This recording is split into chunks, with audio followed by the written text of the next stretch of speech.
మంచిదండి. దేవుని స్తోత్రం. అలాగే కూడి ఉన్న ఆత్మీయ కుటుంబ సభ్యులందరికీ కూడా క్రీస్తు పేరిట శుభాభివందనాలు తెలియజేస్తున్నాను. దయచేసి నేను కూడా ఒక చిన్న ప్రార్థన చేస్తాను. వాక్య సహాయం కొరకు నాతో కలిసి ఏకీపించవలసిందే మనవి చేస్తున్నాను. సర్వలోకనాథుడా, సమస్త సృష్టికి ఆధారభూతుడా, మా ప్రియ పరలోకపు తండ్రి, మీ ఉన్నతమైన ఘనమైన శక్తి కలిగిన శ్రేష్టమైన నామానికి మా ప్రభు, మా జీవాధిపతి, మా ఆత్మల రక్షకుడైనటువంటి యేసుక్రీస్తు వారి పేరట స్తుతులు స్తోత్రాలు సమర్పిస్తున్నామయ్యా. ఈ సాయంకాలం వేళ ఈ విధంగా చక్కని వాతావరణాన్ని అనుకూలపరిచి ఈ విధంగా తండ్రి మీ మాటల్లోని భావాలను ఆలోచించడానికి తండ్రి సిద్ధపడి ఉండగా తండ్రి ఆలోచిస్తున్న మాకు మీ యొక్క కృప చూపండి, మీ సహాయాన్ని అనుగ్రహించండి.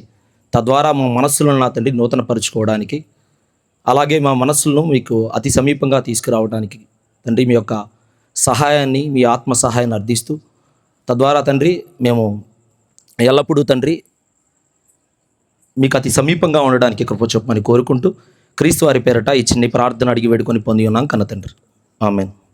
మంచిదండి. మొదటిగా మనం ఆలోచించబోయే అంశాన్ని గురించి ఒక మూలవాక్యాన్ని మనం చదువుకుందాం. మార్కు సువార్త 1వ అధ్యాయం 15వ వచనాన్ని చూద్దాం ఒకసారి.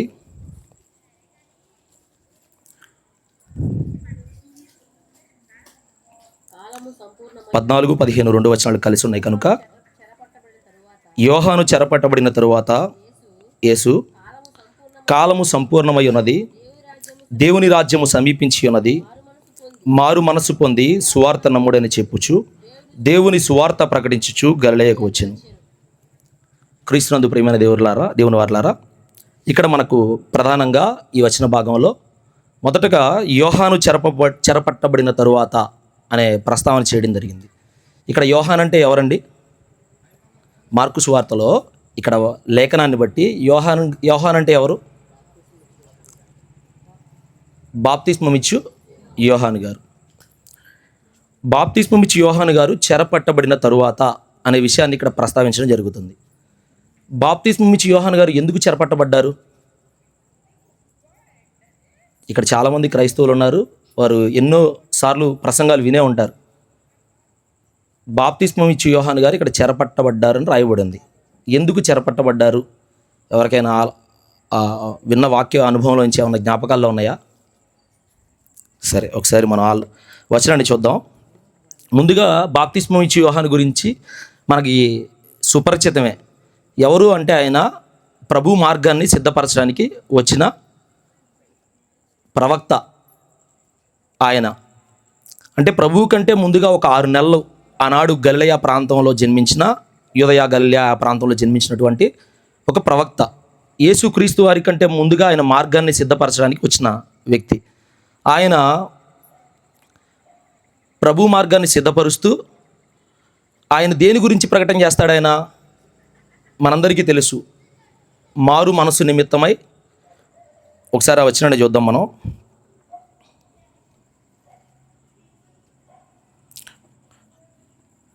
మార్కు సువార్త 1వ అధ్యాయం 4వ వచనంలోనే, అదే మార్కు సువార్త 1వ అధ్యాయం 4వ వచనంలో, బాప్తిస్మమిచ్చు యోహాను అరణ్యములో ఉండి పాప క్షమాపణ నిమిత్తము మారు మనసు విషయమైన బాప్తిస్మము ప్రకటించుచూ వచ్చాను.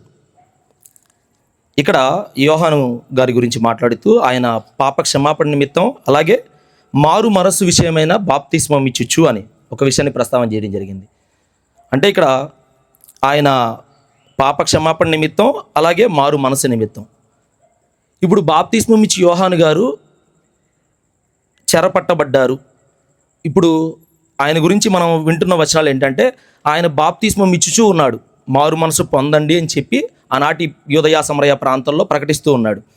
ప్రకటిస్తూ ఉన్న కాలంలో అక్కడ ఈయన ఎవరి ద్వారా చెరపట్టబడ్డాడు అన్న వచనాన్ని మనం ఒకసారి చూడగలిగితే, మార్కు సువార్త 6వ అధ్యాయం 17 నుంచి 20 వచనాల్లో చదువుతున్నాను నేను.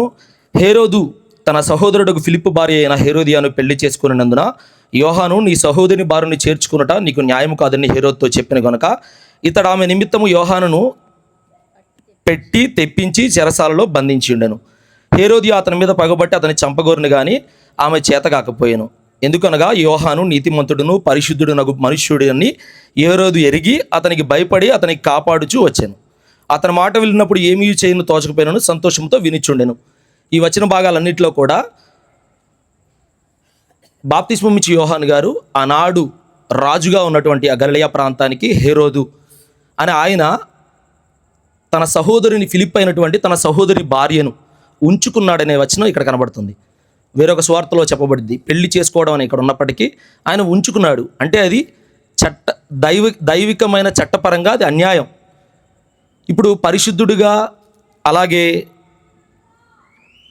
నీతిమంతుడిగా కనబడుతున్న యోహాను గారు రాజును సైతం ఏం చెప్పాడంట, ఆయన మనసు మార్చుకోమని చెప్పాడు. నువ్వు చేస్తున్న విధానం చాలా తప్పు, నువ్వు మనసు మార్చుకో అన్నందుకు ఏం చేశాడు, ఆయన తీసుకొచ్చి చెరసాలలో వేశాడు. ఇప్పుడు చేయబడిన తర్వాత చెరసాలలో వేయబడిన తర్వాత ఏం జరిగింది, మారు మనసు పొందండి, బాప్తిస్మం పొందండి అని చెప్పడం ఏమైతే ఆగిపోయిందా లేదా? ఒక వ్యక్తిని ఎవరైతే దేవుని మాటలు ప్రకటిస్తున్న ఒక ప్రవక్తని బంధించడం ద్వారా సువార్త ఆగిపోతుందా, కొనసాగుతూ ఉంటుందా? అందులోనూ ప్రభు మార్గాన్ని సిద్ధపరచడానికి వచ్చాడు. అప్పుడు వరకు కొనసాగించిన యోహాను గారు చెరసాలలో వెళ్ళిన తర్వాత యేసుక్రీస్తు వారు మాట్లాడుతున్న మాట చెరపట్టబడిన తరువాత అనే విషయానికి ప్రస్తావించడం జరిగింది. ఇప్పుడు యోహాను గారి గురించి మనం ఆలోచన చేస్తే యోహాను గారు ప్రత్యేకమైన జీవన శైలి, ఆయన ఆహారపు అలవాట్లు కానీ అలాగే ఆయన వస్త్రధారణ కానీ ఇవన్నీ ప్రత్యేకమైనవి. ఆయన అరణ్య ప్రాంతంలో నివసిస్తూ ఆయన దేవుని గురించిన విషయాలు ప్రకటన చేస్తూ పాత నిబంధన ఏదైతే మనం మాట్లాడుకుంటున్నామో ధర్మశాస్త్రంగా పిలువబడుతున్న ధర్మశాస్త్రానికి ప్రభుని గురించి ముందుగా సిద్ధపరచడానికి వచ్చిన ప్రవక్తగా కనబడుతున్న ఇప్పుడు చెరపట్టబడ్డాడు. ఇప్పుడు యేసుక్రీస్తు వారు మాట్లాడుతున్న మాట, ఆయన చెరపట్టబడిన తర్వాత కాలము సంపూర్ణమై ఉన్నది, దేవుని రాజ్యము సమీపించి ఉన్నది, మారు మనసు పొంది సువార్తని నమ్ముడని చెప్పొచ్చు. ఇప్పుడు అప్పటి వరకు యోహాను గారు చెప్పింది ఏంటి, మారు మనసు నిమిత్తం అలాగే పాప క్షమాపణ నిమిత్తం ఆయన బాప్తిస్మం ఇస్తున్నాడని చెప్పబడింది. అదే కార్యక్రమాన్ని ఇక్కడ ప్రభువారు కూడా మాట్లాడుతూ కాలం సంపూర్ణమైపోయింది, దేవుని రాజ్యం సమీపించి ఉన్నది, మారు మనసు పొందండి అనే విషయాన్ని ఇక్కడ ప్రస్తావన చేయడం జరిగింది. ఇక్కడ ఆనాటి బాప్తిస్మం ఇచ్చి యోహాను గారు కానీ ఇప్పుడు యేసుక్రీస్తు ప్రభువుల వారు కానీ యేసుక్రీస్తు వారి ప్రభువుల వారి తర్వాత వచ్చినటువంటి ఆయన శిష్యులు కానీ మారు మనస్సు అనే విషయాన్ని పదే పదే ప్రస్తావించడం జరుగుతుంది. ఏంటి మారు మనసు అంటే? తెలుగులో పదం కనపడుతున్నప్పటికీ దీని యొక్క విస్తరణ వేరు, చాలా గొప్పది, దీని భావం చాలా గొప్పది. కనబడుతున్న పదంలో మారు మనసుని మనం గుర్తించాలి అంటే ముందు మనం ఎవరో మనకు తెలియాలి. ముందు మన మనస్సు ఏంటో తెలియాలంటే ముందు మనం ఎవరో మనకు తెలియాలి. ఇప్పుడు ఇక్కడ కూర్చున్న మనమందరం ఎవరు, ఇక్కడ ఉన్న మనమందరం ఎవరు?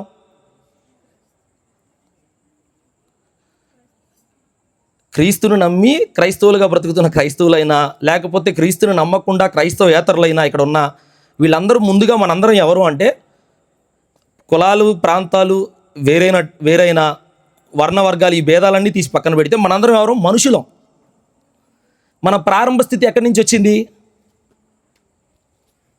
దేవుడు మనల్ని పుట్టిస్తే ఈ లోకంలో మనం పుట్టాం. మన గురించి దేవుడు ఆదికాండంలో మన పుట్టుక ప్రారంభాన్ని గురించి మాట్లాడుతూ ఆయన ఏమని చెప్తాడు? మనల్ని ఎలా పుట్టించాడంట ఆయన? మన పుట్టుక ఎలా ఉందంట? చాలా ప్రత్యేకంగా ఉంది. అది ఎలా ఉంది ప్రత్యేకంగా అంటే మనం ఎలా పుట్టించబడ్డాం, ఎలా సృష్టించబడ్డాం?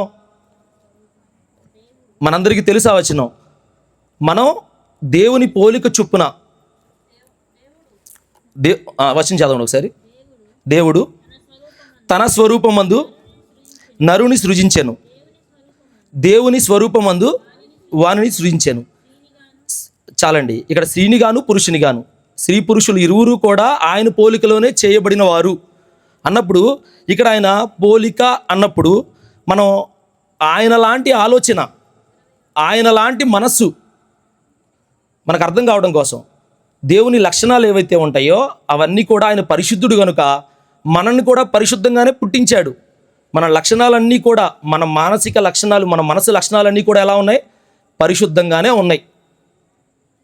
ఇప్పుడు పరిశుద్ధంగా పుట్టాము, పెరుగుతున్నాము. మనకంటే ముందుగా చేయబడిన జీవరాశులు ఉన్నాయిగా, ఎన్నో కోట్ల జీవరాశులు, జంతువులు.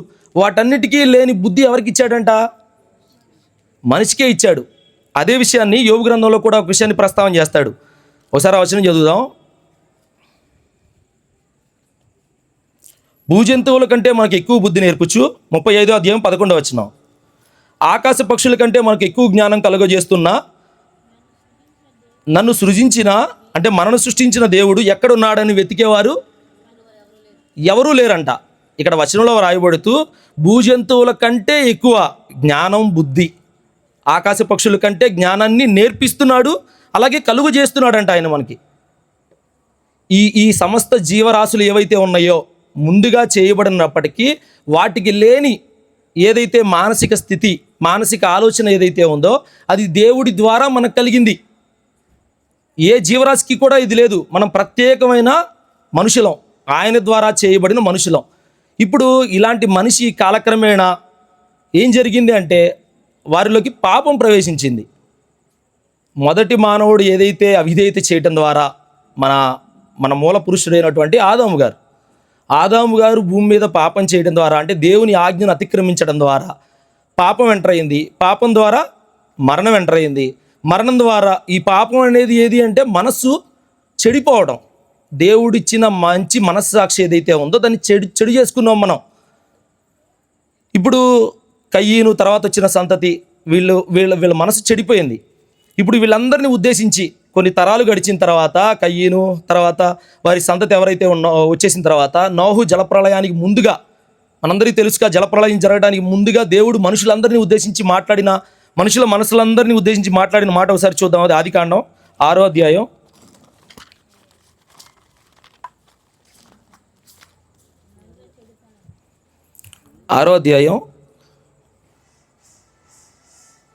5వ వచనం చూద్దాం ఒకసారి.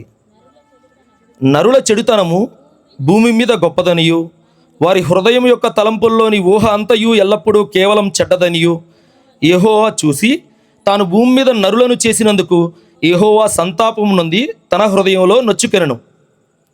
ఇక్కడ దేవుడే తన హృదయంలో బాధపడేంతగా మన హృదయాలు ఏమైపోయినాయి అంట, బాల్యం నుండి చెడిపోతున్నాయంట. మన మనసులు పాడు చేసుకుంటున్నాం.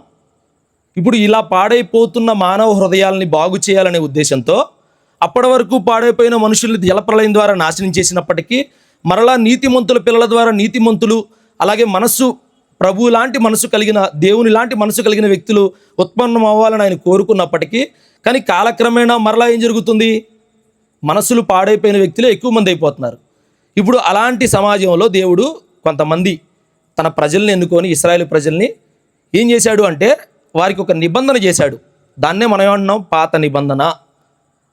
ఇప్పుడు పాత నిబంధనలో ఆజ్ఞలు ఉన్నాయి కదా, అవన్నీ కూడా ఎలాంటివి, దేవునితో ఎలా ఉండాలంటాడు, నీ పూర్ణ హృదయంతో, నీ పూర్ణ మనస్సుతో, నీ పూర్ణ బలముతో యెహోవాని సేవించాలి, నేను తప్ప వేరొక దేవుడు లేడు. తర్వాత నీ తల్లిదండ్రులను ప్రేమించాలి, ఎందుకంటే వారి ద్వారానే ఈ భూమి మీదకి వచ్చావు కాబట్టి నీ తల్లిదండ్రులను సన్మానించాలి.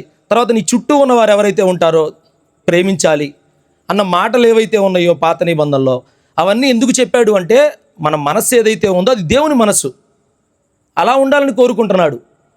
కాబట్టి ఆనాటి ఇశ్రాయేలు ప్రజలకు ఒక నిబంధన ఇచ్చి ఇది ఇలా బ్రతకమన్నప్పటికీ కొంతమంది మాత్రమే భక్తులుగా బతుకుతున్నారు, కానీ మనసు మార్చుకోవట్లా. ఇప్పుడు అలా జరుగుతున్న క్రమంలో దేవుడు వాళ్ళకి వాగ్దానం చేస్తాడు, ఒక కాలం వస్తుంది, ఆ కాలంలో నేనే మీ మధ్యకి సంచరిస్తాను, తద్వారా కొత్త నిబంధన నా ద్వారా చేస్తాను, ఎల్లప్పుడూ మీతో ఉంటాను, మీ మనసులు ఏవైతే ఉంటాయో వాటిని నేను పరిశుద్ధపరుస్తాను అనే వాగ్దానాన్ని దేవుడు పాత నిబంధనలో ఇవ్వడం జరుగుతుంది. ఇప్పుడు అలా ఆయన వాగ్దానం చేయటం, అలా కాలక్రమేణా గడిచే కొద్దీ ఇప్పుడు మనం చదువుకుంటున్న ఏదైతే వచన భాగంలో యోహాను గారు ముందుగా వచ్చి ప్రభు మార్గాన్ని సిద్ధపరిచి తద్వారా దేవుని మాటలను తెలియజేస్తూ బ్రతుకుతున్న కాలం. కొత్త నిబంధన ప్రభు వారు వచ్చేసారు భూమి మీదకి. వచ్చేసిన తర్వాత ఏదైతే నిర్ణయించబడిన కాలం ఉంది కదా, ముందుగానే ప్రవక్తల నోట పలికించిన వచనాలు ఏవైతే ఉన్నాయో, ఆయన వస్తాడు, మెస్సయ్య వస్తాడు, ఆయన మన పాపాల నుంచి విడుదల కలిగిస్తాడు, ఆయన మన కోసం ప్రాణం పెడతాడు, మన కోసం బలవుతాడని చెప్పబడిన వచనాలన్నీ ఏవైతే ఉన్నాయో అవి జరిగే కాలం వచ్చేసింది, ఆల్రెడీ గతించిపోయింది. ప్రవక్తల ద్వారా చెప్పబడిన కాలం ఏదైతే ఉందో సంపూర్ణం చేయబడింది. ప్రభువారు వచ్చేసారు. ప్రభువారు వచ్చి మాట్లాడుతున్న మాట, మారు మనసు పొందండి. ఇప్పుడు మనస్సు పాడైపోయిందని చెప్పాం కదా. పాడైపోయిన మనసును మరలా నూతనీకరించాలంటే ఎవరు కావాలి? ప్రభు యొక్క మనసు రావాలి. ఆ మనసు రావాలంటే ఎప్పుడు రావాలి? ఎలా వస్తుంది మనసు? ప్రభు లాంటి మనసు మనలో ఎప్పుడు వస్తుంది? ఇక్కడ కింద మాట్లాడుతూ సువార్తను నమ్ముడి, మార్కు సువార్త 1వ అధ్యాయం 15వ వచనంలో మాట్లాడుతూ,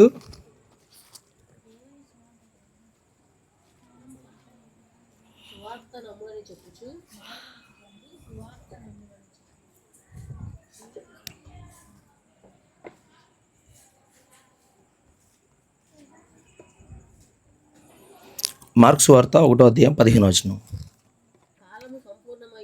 కాలము సంపూర్ణమై ఉన్నది, దేవుని రాజ్యము సమీపించి ఉన్నది, మారు మనసు పొంది సువార్త నమ్ముడని చెప్పాను.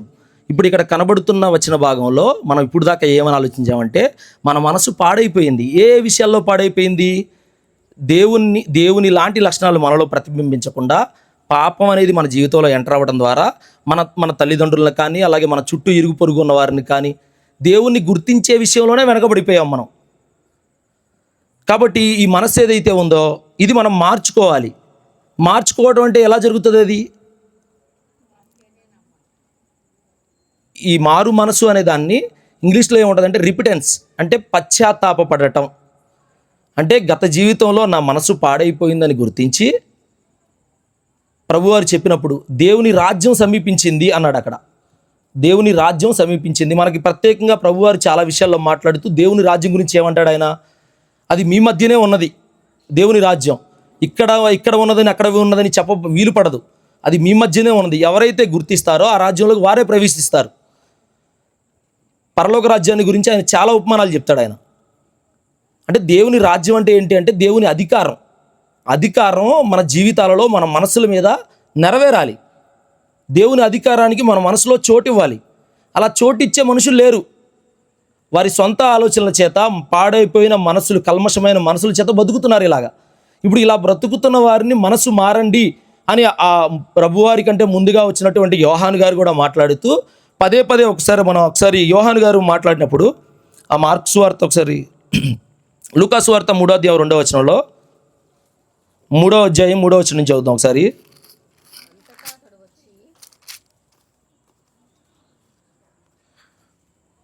అంతటా అతడు వచ్చి పాప క్షమాపణ నిమిత్తం మారు మనసు విషయమై బాప్తిస్మం పొందవాలని యోర్దాను నదీ ప్రదేశం అంతటా ప్రకటించుచుండెను. ప్రభు అని మాట్లాడుతూ ఇక్కడ 3వ అధ్యాయం 6వ వచనం చదువుదాం మళ్ళీ. సకల శరీరులు దేవుని రక్షణ చూతురని అరణ్యంలో కేక వేయుచున్న ఒక శబ్దం అని ప్రవక్త అయిన యెషయా వాక్యముల గ్రంథమందు వ్రాయబడినట్టు ఇది జరిగెను. అతడు తన చేత బాప్తిస్మం పొందవచ్చిన జనసమూహంలో చూచి, సర్ప సంతానమా, రాబో ఉగ్రతను తప్పించుకున్నటకు మీకు బుద్ధి చెప్పిన వాడెవడు? మారు మనసుకు తగిన ఫలములు ఫలించండి. అబ్రహాము మాకు తండ్రి అని మీరు అనుకొని మొదలు పెట్టుకొనవద్దు. దేవుడు ఈ రాళ్ల వలన కూడా అబ్రహాముకి పిల్లలను పుట్టించగలని మీతో చెప్పుచున్నాను. ఇక్కడ ప్రధానంగా యోహాను గారు మాట్లాడుతూ ఏమంటున్నాడంటే ఆ బాప్తిస్మం పొందవచ్చిన జనాలు ఏదైతే శుద్ధీకరణ కార్యక్రమంలో పొందాలని వచ్చిన వ్యక్తులను చూసి ఆయన మాట్లాడుతూ ఏమంటాడంటే మీకు రాబోయే ఉగ్రత నుంచి తప్పించుకోవడానికి, ఉగ్రత ఒకటి వస్తుంది ఎప్పుడు? మీరు మారు మనసు పొందకపోతే, మారు మనసుకు పొంది తగిన ఫలాలు ఫలించకపోతే మీరు ఉగ్రతకు పాత్రలు అవుతారు. కాబట్టి ఆ ఉగ్రతకు పాత్రలు అవడానికి చెప్పిన వారు ఎవరు మీకు అనే విషయాన్ని ప్రస్తావన చేస్తూ, కాబట్టి మారు మనసుకు తగిన ఫలాలు ఫలించండి. మీరు అబ్రహాము తండ్రి, అబ్రహాం గారు ఎవరు? భక్తుడు. అబ్రహాం గారికి వాగ్దానం ఇచ్చాడు.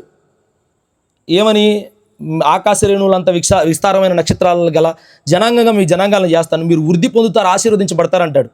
మీ జనంలో నుంచే ప్రభు వస్తాడు, రక్షకుడు వస్తాడు అనే విషయాలు ప్రస్తావిస్తాడు. ఇప్పుడు వీళ్ళు ఏమనుకుంటున్నారు? ప్రభు మాలో నుంచే వస్తాడు, మేము భక్తులం, మాకు కాకపోతే ఆశీర్వాదం ఎవరికి ఉంది అలాంటి ఆలోచనలు ఉంటున్నాయి వీళ్ళకి. కానీ మనస్సు మారట్లా వీళ్ళకి.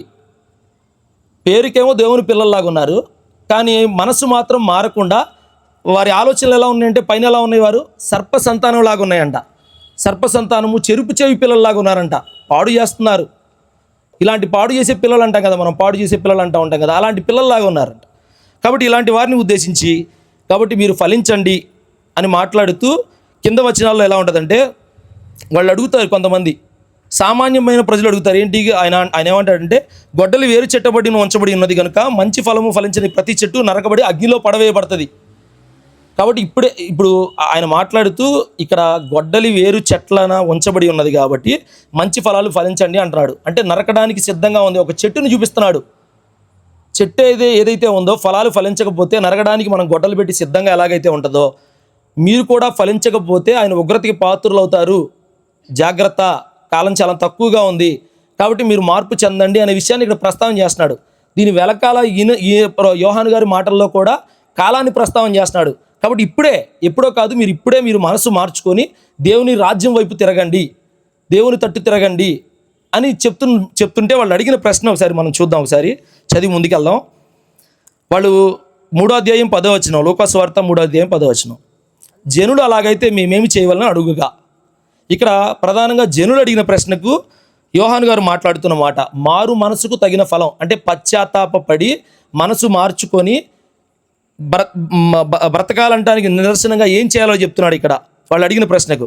3వ అధ్యాయం 11వ వచనం, అతడు 2 అంగీలు గలవాడు ఏమీ లేని వానికి ఇయ్యవలను, ఆహారం గలవాడును అలాగే చేయవలని వానితో చెప్పాను. ఎవరికైతే 2 అంగీలు ఉంటాయో వాడు వేరొకడికి ఏం చేయాలి? అంగీలు ఇవ్వాలి. ఆహారం లేని వాడికి ఆహారం పెట్టాలి. ఇది సామాన్యమైన ప్రజలకి చెప్పాడు.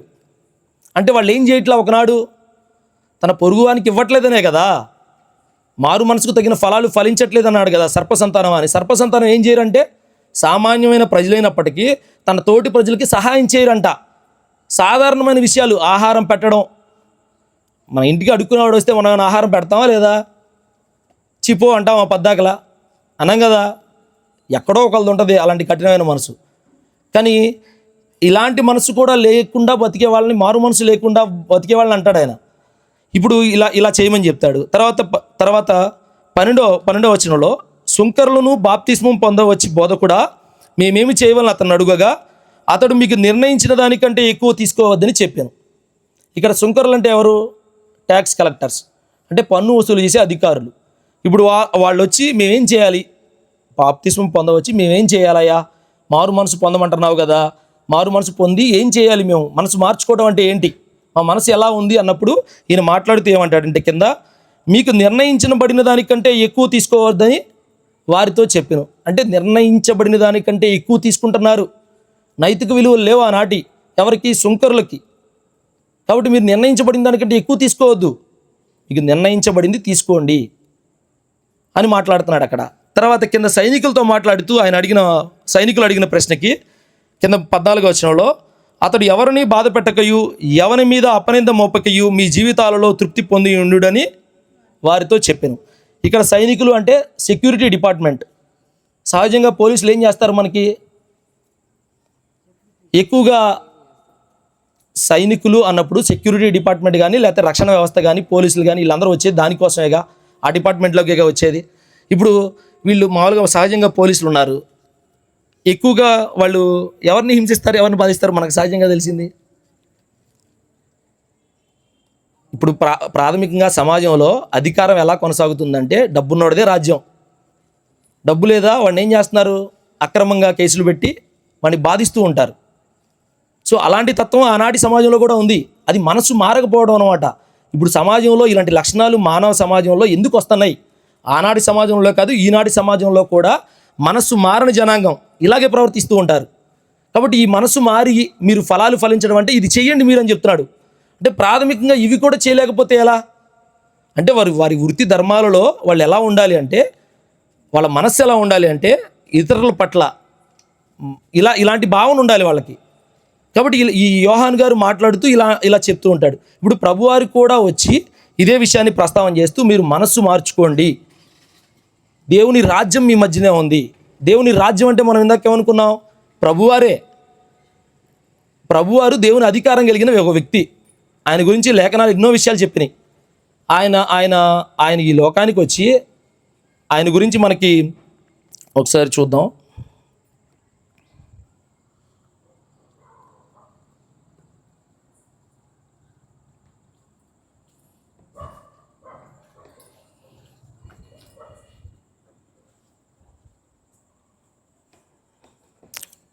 ఒకసారి తిమోతి పత్రిక చూద్దామండి ఒకసారి.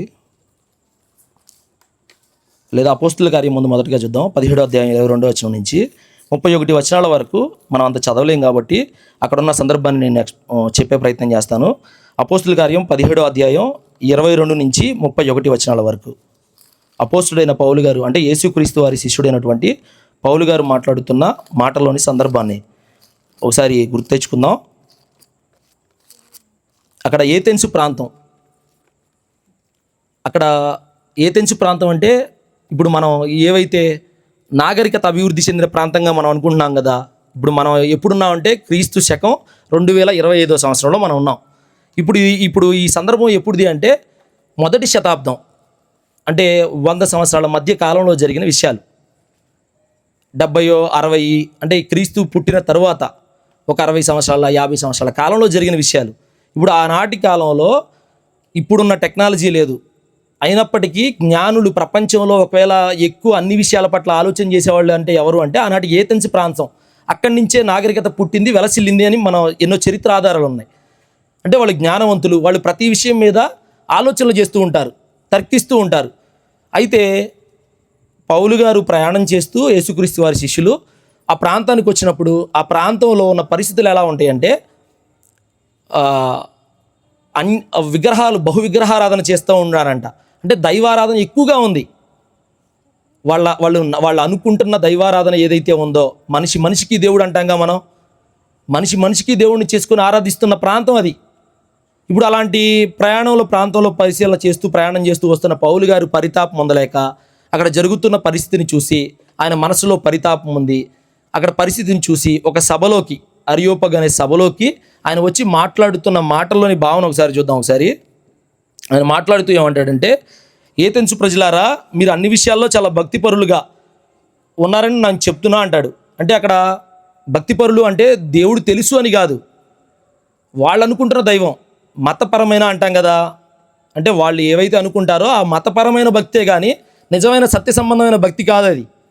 కాబట్టి ఇలాంటి భక్తిపరులుగా ఉన్నారు అనుకుంటూ నేను చుట్టూ తిరిగి పూజించేవి జాగ్రత్తగా చూసినప్పుడు నాకు కనబడిన ఒక బలిపీఠం మీద తెలియబడని, నేను 23వ వచనం చదువుతున్నాను, ఒకసారి చూడండి, ఒకసారి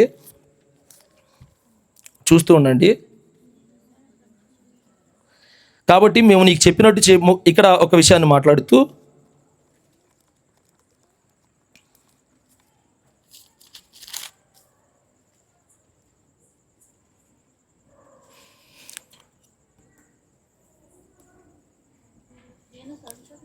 ఇరవై 24వ వచనం చదువుతున్నా అండి నేను. జగత్తును అందరి సమస్తమును నిర్మించిన దేవుడు తానే ఆకాశమునకు భూమినికి ప్రభువు ఉన్నందున హస్తకృతమైన ఆలయంలో ఆయన నివసింపడు.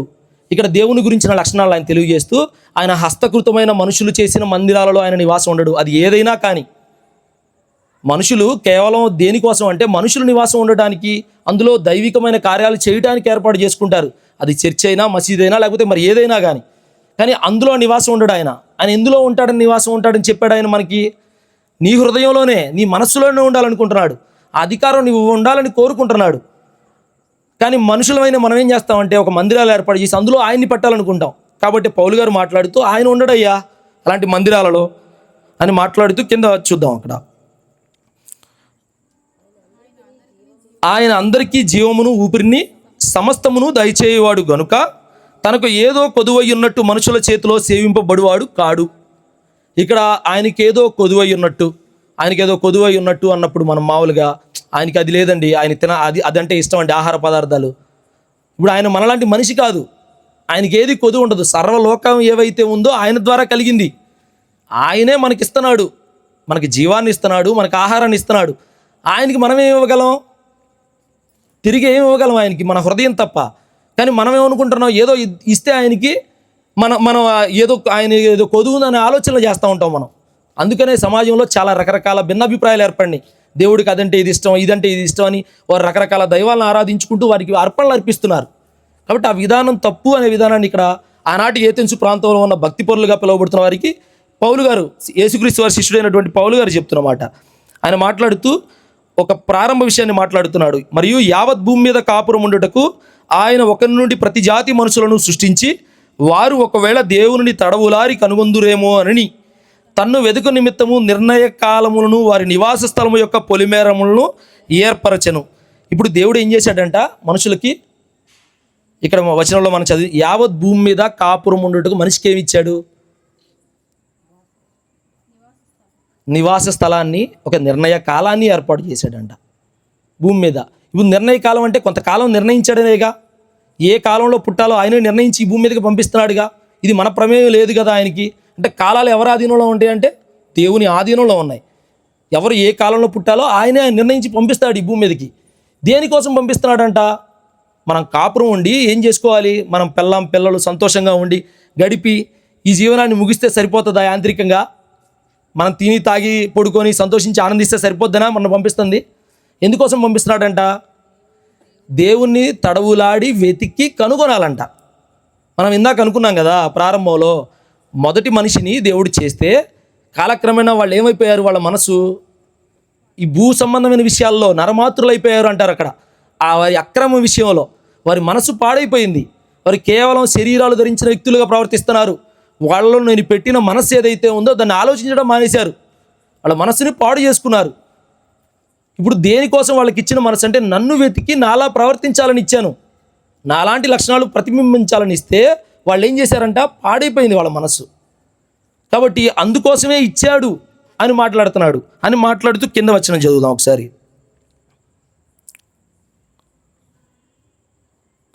మనలో ఎవరికి దూరంగా ఉండేవాడు కాదు. ఇక్కడ ఒక విషయాన్ని మాట్లాడుతూ దేవుడు మనలో ఎవరికి దూరంగా ఉండడు అనే విషయాన్ని మాట్లాడుతున్నాడు. ఆయన మనకి ఎలా సమీపంగా ఉంటాడు? ఇందా వచనంలో చదువుకున్నాం కదా, ప్రభువారు మనకు అతి సమీపంగా వస్తానని వాగ్దానం చేసి ఆయన మనతోనే ఉండి మనతోనే ఉంటానని వాగ్దానం చేశాడు కదా. ఇప్పుడు ఈ వచనంలో ఆయన సమీపంగా ఉంటాడు అని పౌలు గారు మాట్లాడుతూ ఏథెన్స్ వారికి చెప్తున్నాడు. ఇప్పుడు ఈయన ఎవరి గురించి చెప్తున్నారంటే ప్రభు వారి గురించి. అంటే దేవుడు పరలోకంలో ఉండే దేవుడు ఎవరైతే ఉన్నారో, వాక్యమైన దేవుడు భూమి మీదకి వస్తాడని లేఖనాలు ఈయన తెలుసు కదా, ఈయన మాట్లాడుతున్నాడు. ఈ విషయాన్ని ఆయన తిమోతి పత్రికలో ఒకసారి చూద్దాం. అది చదువుకున్న తర్వాత ఇక్కడికి వద్దాం. 6వ అధ్యాయం 15వ వచనంలో,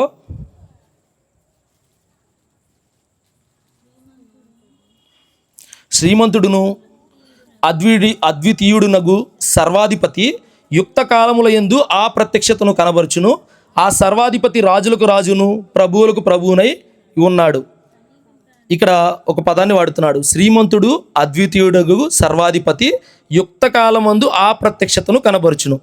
ఇప్పుడు కింద కూడా సమీపింపరాని తేజస్సులో ఆయన మాత్రమే వసించుచు అమరత్వము గలవాడై ఉన్నాడు. మనుషులలో ఎవడునూ ఆయన చూడలేదు, ఎవడునూ ఆయన చూడనేరడు. ఆయనకు ఘనతయు శాశ్వత ప్రభావములు కలిగి ఉండును గాక, ఆమెన్. ఇప్పుడు ఎంటైర్ ఈ 2 వచనాలు ఏవైతే ఉన్నాయో, ఈ వచనాల్లో భావం ఏంటి అంటే, సమీపింపరాని తేజస్సులో ఉండే అమరత్వం కలిగిన వాడు, అంటే చావు పుట్టుకలు లేని వ్యక్తి ఎవరైతే ఉంటారో ఆయన, ఆ ప్రభు వారు ఏం చేశాడంటే, శ్రీమంతుడు అంటే ఎవరైనా భాగ్యవంతుడు. సర్వలోకాలను ఆయన ద్వారానేగా కలిగినాయి. ఇప్పుడు కేవలం ఒక ఇల్లుంటేనే మన సొంత ఇల్లు ఉందనుకుంటాం మనం మామూలుగా, కానీ ఈ భూమిని విడిచిపెట్టి వెళ్ళాల్సిందే. కానీ ఇవన్నీ ఎవరికి శాశ్వత కాలం ఉండేది? యుగయుగాలు ప్రభువారియే కదా, ఆయనే మనకి ఇస్తున్నాడు. ఇందాక చెప్పాడు కదా వచనాల్లో, జీవమే దయచేస్తున్నాడు, సర్వం ఆయనే మనకి ఇస్తున్నాడు. ఆయనలోనే మన ఉనికి మనం చెల్లిస్తున్నాం కూడా. మనలో ఆయన మనలో ఉండడానికి ఇష్టపడితే తప్ప ఆయనలోనే మనం ఉంటున్నాం. కాబట్టి ఇదే విషయాన్ని ప్రస్తావన చేస్తూ ఇక్కడ శ్రీమంతుడు భాగ్యవంతుడు అనే పదాలను వాడతాడు. ఇప్పుడు అద్వితీయుడు అంటే ఆయన ఎవరైనా ఒకే ఒక్క శక్తిశాలి. ఇప్పుడు అలాంటి ఆయన, ఆ సర్వాధిపతి ఎవరైతే ఉన్నాడో, ఆ రాజులకు రాజు ఎవరైతే ఉన్నాడో, ప్రభువులకు ప్రభు ఎవరైతే ఉన్నారో, ఆయన కింద మాట్లాడుతూ ఆయన మనుషులు చూడలేరు, ఆయన ఎవరు చూడలేరు, ఆయన స్వరాన్ని కూడా వినలేదన్నాడు కదా. అంటే మనుషులు చూడలేరు, ఆ స్వరాన్ని వినలేని ఈ మానవ మాత్రలు ఎవరైతే ఉంటారో, మన బలహీనలం కదా, ఆయన స్వరాన్ని వినలేనంత బలహీనలు. ఎందుకని? మన మనసు పాడైపోయింది. కాబట్టి ఆయన్ని చూసే నేత్రాలు ఇవి కాదు. ప్రభువారు చాలా విషయాలు మాట్లాడుతుంది కదా, ఎవరు ఆయన్ని చూసే భాగ్యం ఎవరికి ఉంటుంది? హృదయ శుద్ధి గలవారు అంటాడు. మనసు పాడైపోయిన వారికి ఇలాంటి భాగ్యం దక్కదు, ఆయన చూసే అవకాశాలు ఉండవు. కాబట్టి మనస్సు మారిన వారికి మాత్రమే ఆయన్ని చూసే భాగ్యం, ఆయన మాట వినే భాగ్యం. ఆయన మాట అప్పుడు మాత్రమే వినగలరు. కాబట్టి ఇక్కడ మాట్లాడుతూ ఏమంటే, చూడలేదు, ఎవరు ఆయన్ని చూడలేదు అన్నప్పుడు, ఇప్పుడు అలాంటి వ్యక్తి, అలాంటి ప్రభు ఎవరైతే ఉంటారో, మనుషులమైన అల్పులమైన మన కోసం యుక్త కాలం ఉందంటే, ఇందాక మనం అనుకున్నాం కదా, కాలము సంపూర్ణమై ఉన్నది, దేవుని రాజ్యం మీ మధ్య ఉన్నది. అంటే ప్రభువారు మాట్లాడుతూ ఏదైతే పాత నిబంధన కాలాన్ని ఉదహరించినప్పటికీ ఒకవేళ అది ఆనాటి ప్రజలకైనప్పటికీ ఈనాటి ప్రజలుగా బతుకుతున్న మనకైనా ప్రభు వచ్చి సమీపంగా ఉండి మాట్లాడుతున్నాడు. ఏమని? నీకు కాలం అయిపోతుంది, నీకెంతో కాలం నిర్ణయించా, నువ్వు ఎంతకాలం వెయిట్ చేయిస్తావు నన్ను? కాబట్టి నీ ముందు ప్రభు ఉన్నాను, నేను ఏవైతే ఉన్నానో నా రాజ్యాన్ని స్వీకరించు, నువ్వు మనసు మార్చుకో, కింద సువార్తను నమ్ము అంటాడు. ఇప్పుడు ప్రభువారు ఎంత ఎంత ఆయన యొక్క క్యాడర్ గురించి ఇందాక తిమోతి పత్రికలో చదువుకున్నాం. ఆయన సర్వాధికారని, ఆయన శ్రీమంతుడని, ఆయన అద్వితీయుడని, ఇలాంటి గొప్పవాడు, అల్పులు, ఇలాంటి మానవులమైన మన కోసం భూమి మీదకి వచ్చి ప్రాణం పెట్టడం ఏదైతే ఉందో అదే కదా సువార్త యొక్క మూలం. సువార్త అంటే డెఫినేషన్ ఏంటి? కొరింథీ పత్రికలో ఉంటుంది కదా. ఒకసారి కొరింథీ పత్రిక చూద్దాం.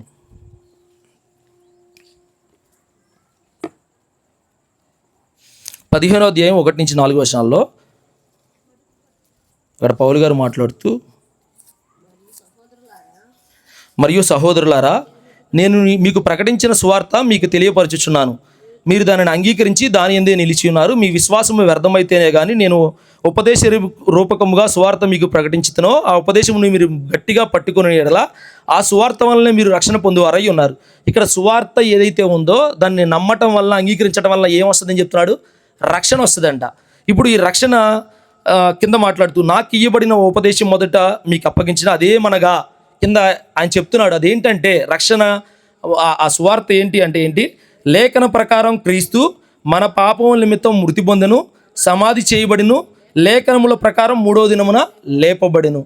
ఇప్పుడు ఏదైతే ఈ సువార్త ఏదైతే ఉందో, ఈ సువార్త ఎవరైతే వింటారో, ఇందాక తిమోతి పత్రికలో పౌలు గారు మాట్లాడినట్టు ఆయన పరలోకం నుంచి ఆయన తను తగ్గించుకొని శ్రీమంతుడు ఆయన మన కోసం ప్రాణం పెట్టడానికి వచ్చాడు. కాబట్టి ఆయన మన కోసం జీవించాడు, మనం ఆయన పోలికలో బ్రతకాలని, అలా బ్రతికినప్పుడు మాత్రమే మనకు రక్షణ వస్తుందని, ఇదే మారు మనసుకు తగిన ఫలం ఫలించడం అని ఆయన చెప్తున్న మాటల్లోది ఇక్కడ సువార్త అంటే అదే అనమాట. కాబట్టి ఈ ఈ ఈ వచన భావంలో, ఈ వచన ఏవైతే మనం మారు మనసు, సువార్తను నమ్మండి, తర్వాత దేవుని రాజ్యం సమీపంగా ఉన్నది అని ప్రభు ఆనాడు ప్రకటిస్తున్న మాటలు ఏవైతే ఉన్నాయో అందులో మన మనసు మార్చుకోవాలని, ఆ మనసు మార్చుకొని తద్వారా మన మనసు ఏదైతే చాలా వచనాలు ఉన్నాయి, విర్రవీగుచున్న దుష్టత్వం ఏదైతే ఉందో అది మన హృదయాల్లో దాగి ఉంటుంది. అది తీసేసుకుంటే తప్ప మన ఆత్మను రక్షించడానికి శక్తి గల వాక్యం మన హృదయంలో చేర్చుకోలేము అనమాట. ఆ సువార్తను అంగీకరించలేం. కాబట్టి ఈ సువార్తను మనం ఎవరైతే ఉంటామో అంగీకరించి తద్వారా మనం ఎక్కడిలోకి వెళ్ళాలి? రక్షణలోకి వెళ్ళాలి. అప్పుడు మాత్రమే మన జీవితాల్లో ఏముంటుంది? దేవుని రాజ్య ప్రకారం మనం బ్రతకగలం. ఆయన రాజ్యం మనకు అతి సమీపంగా ఉంటుంది. ఆ రాజ్యంలో మనం కొనసాగలం. ఆయనకి మన జీవితం మీద, మన మనసుల మీద అధికారాన్ని ఇవ్వగలం. కాబట్టి ప్రభువారు పిలిపిస్తుంది ఏంటంటే, ఇప్పుడు ఇక్కడ కూర్చున్న వారు ఎంతోమంది ప్రభువారిని నమ్మిన వారు చాలామంది ఉంటారు. అంటే క్రైస్తవులుగా మారు మనసు అంటే తెలియని వాళ్ళు ఉండరు. అది పశ్చాత్తాపడటం అని మామూలుగా సహజంగా తెలుసు. కాలక్రమేణా చర్చిలకు వెళ్తూనే ఉంటాం. అయితే ఈ పశ్చాత్తాపడం అనే విషయం ఏదైతే ఉందో అది కేవలం దుఃఖం పట్టడం కాదు. ఇది ఏదో ఒకసారి ప్రభువారి గురించి తెలుసుకొని దుఃఖపడి ఏదో అయిపోయిందిలే మన జీవితం, ఎక్కడితో రక్షించబడ్డాంలే, ఇక మనకే డోకా లేదు అనుకోవడానికి లేదు. ఇది మనం చాలా విషయాల్లో మన మనసు మార్చుకోవాలి, నూతనీకరించబడాలి. ఈ నూతనీకరించబడటం ఎలా జరుగుతుందంటే వాక్యాన్ని మన హృదయంలో చేర్చుకోవడం ద్వారా వాక్యానుసారమైన బ్రతుకుని మనం బ్రతకగలం. అంటే క్రీస్తును అనుసరించి క్రీస్తు లాంటి బ్రతుకు మనం బ్రతకగలం. అప్పుడు మాత్రమే మనం సువార్త మన జీవితంలో పనిచేస్తుంది. సువార్తను నమ్మటం అంటే ఏంటంటే ఏదైతే ప్రభువుని అంగీకరించి తద్వారా మనసు మార్చుకుంటూ కొనసాగుతూ ఆయన రూపంలోకి మార్చబడతామో అదే సువార్తని పూర్తి ఫుల్ఫిల్ అవ్వడం అనమాట మన జీవితాల్లో. అంతేగాని ఒకసారి ఏదో వినేసం అయిపోయిందంటని కాదు. కాలక్రమేణా ఏదో కొనసాగుతున్న ఆరాధన కార్యక్రమాలు, పాటలు ఇవన్నీ చేస్తూనే ఉంటాం మనం. కానీ మన మనసు మాత్రం నూతనీకరించబడదు. కాబట్టి మనం అలా ఉండకూడదు. ప్రభువు చెప్పినట్లుగా ప్రభువు మన కోసం వచ్చాడని ఎల్లప్పుడూ మన హృదయాల్లో మదిలో జ్ఞాపకం ఉంచుకొని ఆయన తగినట్టుగా ఆయన లక్షణాలను ప్రతిబింబిస్తూ, పశ్చాత్తాపం అంటే చెప్పే కదా, అదే కేవలం దుఃఖపడేది కాదు, రక్షణార్థమైన మారు మనసు అంటాడు. ఒక అర్థవంతమైన రక్షణ ఏదైతే ఉందో అది కలిగించేది అయి ఉండాలి. అలాంటి దుఃఖం కానీ కేవలం ఈరోజు ఏడ్చి తర్వాత మరలా మర్చిపోయే దుఃఖం కాదు. అది పశ్చాత్తాపం అనేది ప్రతిరోజు మన జీవితంలో జరుగుతూ ఉండాలి. అది వాక్యం అనే ఉదక స్థానం చేత మన జీవితాల్లో జరుగుతుండాలి. కాబట్టి ఇలాంటి ఆలోచనలు ఇవన్నీ ఏవైతే ఉన్నాయో ఈ ప్రభువు చెప్తున్న మాటలను మనం గుర్తుంచుకొని ఇలాంటి జీవితాలు మన జీవితాల్లో ప్రతిబింబించాలని కోరుకుంటూ ఈ నా మాటలు ముగిస్తున్నాను. దయచేసి నాతో ఏకమించిన చిన్న ప్రార్థన చేసుకుందాం.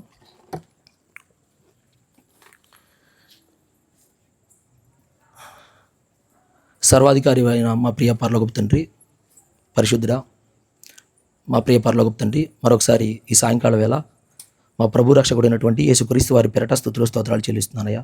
ఈ విధంగా తండ్రి మరి వాతావరణాన్ని అనుకూలపరిచి తండ్రి మీ మాటలని భావాలని మరి కొద్ది మేరకు తండ్రి మీ పిల్లలకు వివరించడానికి నాకు ఇచ్చిన ఈ కొద్ది సామర్థ్యాన్ని బట్టి మీకు స్తోత్రాలు. ఏది ఏమైనప్పటికీ మీ వాక్యం చాలా గొప్పది, ఉన్నతమైన తండ్రి. ఆ మాటలు వివరించడానికి మాకు శక్తి సామర్థ్యాలు సరిపోవు తండ్రి. మీరు మాకు సహాయం చేయకపోతే ఈ విధంగా మేము ఉండలేం తండ్రి. నిజంగా మీరు ఎంత గొప్పవారంటే మీ ప్రేమను మా పట్ల చూపించడం కోసం పరలోకంలో ఉండే మీతో ఉండే ప్రభువుని ఈ లోకానికి పంపించి మా కోసం ఆయన ఈ లోకానికి పంపించారు. మీ ప్రేమను ఆయన ద్వారా మాకు వెల్లడి చేశారు. మా ప్రభువారైతే ఈ లోకానికి వచ్చి ఆయన శ్రీమంతుడయ్యుండి కూడా ఆయన మా కోసం దరిద్రుడిగా ఈ లోకంలో జన్మించి తండ్రి ఆయన పరిశుద్ధంగా బ్రతికి ఆ పరిశుద్ధమైన జీవనాన్ని మా కోసం త్యాగం చేశారు. ఆయన రక్తం ఏదైతే ఉందో మా కొరకు చిందించారు తండ్రి. ఆయన సిలువ యాగం మా కోసమే. ఆయన ఒకవేళ సిలువ యాగం చేయకపోతే మేము ఇంకా పాపంలోనే నిలిచి ఉండేవాళ్ళం. మా మనసు మారేది కాదు. మా మనసు మారటానికి ఆ సువార్త ఏదైతే ఉందో అది మాకు సమీపంగా వచ్చేది కాదు. కనుక ఇవన్నీ కూడా మీరు మాత్రమే మా జీవితాల్లో తీసుకొచ్చారు. మా ప్రభువారి త్యాగం ద్వారా ఇదిగో ఈనాడు ఈ విధంగా మాకు సువార్త అతి సమీపంగా వచ్చింది. కాబట్టి ఈ కాలంలో ఉన్న మాకు కూడా మమ్మల్ని తృణీకరించక మీ చిత్తంలోనికి మమ్మల్ని తీసుకొని వచ్చి మేము మారాలని, మా మనసులు మారాలని, తద్వారా మేము రక్షణ భాగ్యాన్ని పొంది మీ కృపకు పాత్రలు అవ్వాలనే ఉద్దేశాన్ని మా పట్ల కూడా కనబరిచారు. కనుక దయచేసి మమ్మల్ని జ్ఞాపకం చేసుకోండి. ఎవరైతే మనసు మార్చుకొని మీలో కొనసాగుతున్నారో, పరిశుద్ధులుగా బ్రతుకుతూ మీరు చెప్పిన పనిని చేస్తూ ప్రభు రూపాంతరం కొనసాగుతున్నారో వారిని బట్టి సంతోషిస్తూ, మరి ఇంకా ఎవరైతే మారు మనసు పొందలేదో, ఎవరైతే మనసు మార్చుకోకుండా ఇంకా పాత జీవితాన్నే కొనసాగిస్తూ పాత మనసునే వారిని అనుసరిస్తూ కొనసాగుతున్నారో అలాంటి వారి మనసులు మార్చండి. వారి మనసులు మీ వాక్యం విని వాటి తట్టు తిరగడానికి సహాయం అనుగ్రహించమని కోరుకుంటూ, ఇప్పటివరకు తండ్రి జరిగిన కార్యక్రమం మరొకసారి క్రీస్తుపేట కృతజ్ఞతలు తెలియజేస్తూ ఈ చిన్ని ప్రార్థన అడిగి వేడుకొని పొంది ఉన్నాం కన్న తండ్రి. ఆమేన్.